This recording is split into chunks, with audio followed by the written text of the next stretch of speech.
ఎందుకు సామి ఆ తల్లి మీద అంతగానం కోపం వచ్చింది నీకు? ఏంటమ్మా దేవత? ఇదొక దేవత?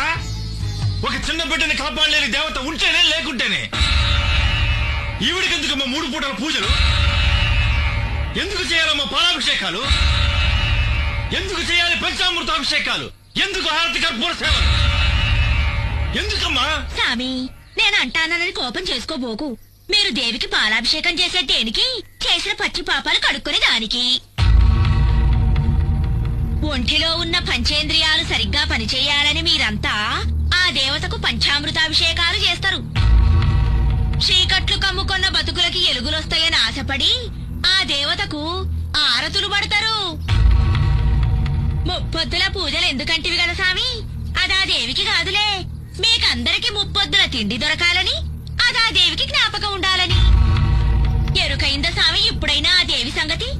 మనిషి చేసేదంతా తన కోసమే చేసుకుంటాడు, పైకి మాత్రం ఆ దేవి పేరు పెడతాడు. కుర్రు ఏం మనుషులయ్యా మీరు?